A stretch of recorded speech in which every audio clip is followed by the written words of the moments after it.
हम लोग स्टार्ट कर चुके थे कि many times we hear people are assets but people are not assets, only good people are assets, rest are और लायबिलिटी। एक किसान की कहानी सुनाता हूं मैं आपको। एक बहुत मेहनती किसान था। वो बहुत मेहनत से अपने खेत की रक्षा करता था, बीज बोता था, फसल उगाता था, उसको काटता था और पैसे कमाता था। बड़ा ईमानदार था अपने काम के अंदर। लेकिन अब उसका खेत बहुत बड़ा हो गया, पैसे उसने कमा लिए तो आसपास का भी जमीन उसने खरीद लिया। अब उसको एक सपोर्ट सिस्टम का जरूरत पड़ा।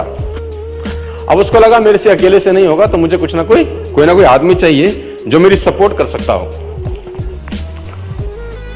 तो उसने इंटरव्यू लिया 2-4 लोगों का कि यार क्या तुम मेरे खेत में मेरी सपोर्ट करोगे, ये तुम्हारा सैलरी है।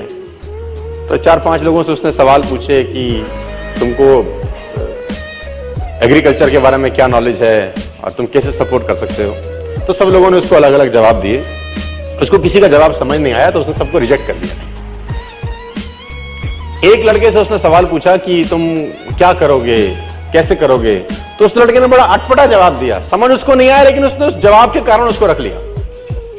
उसने बोला तुम क्या करोगे।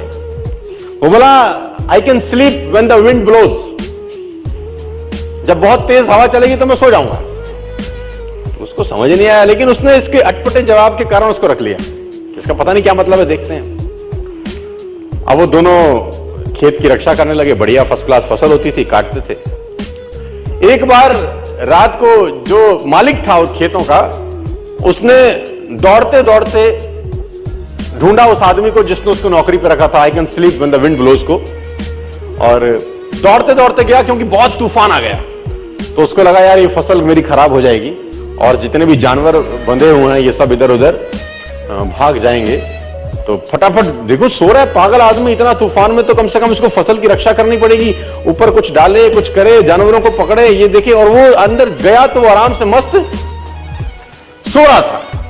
उसने बोला उठ, तेरे को पता नहीं कि तेरी नौकरी क्या है। उसने बोला मैंने तो कहा ही था I can sleep when the wind blows. उसने कहा ये पागल बेवकूफ आदमी है, कहां मेरे पल्ले पड़ गया है, मैं खुद ही करता हूं, तो जब तक जागेगा तब तक काम हो जाएगा। वो फटाफट जाके देखा, उसने जितने उसके पशु थे वो फर्स्ट क्लास तरीके से उसने बांध के साइड पे ऑलरेडी रखे हुए थे। जितनी फसल थी उसकी बढ़िया तरीके से उसने चौकीदारी कर रखी थी कि कोई तकलीफ नहीं है। उसने बोला जाके सो जाओ, मैंने काम ऑलरेडी पहले से कर रखा है।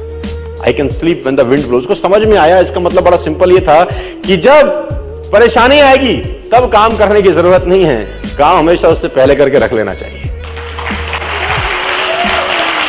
तो ये जो अकाउंटेबिलिटी है ना यार, अकाउंटेबिलिटी बड़ी सिंपल है कि लोग काम तब चालू करते हैं जब तूफान आ जाता है ना। वो कहते हैं टेक अम्ब्रेला बिफोर रेन।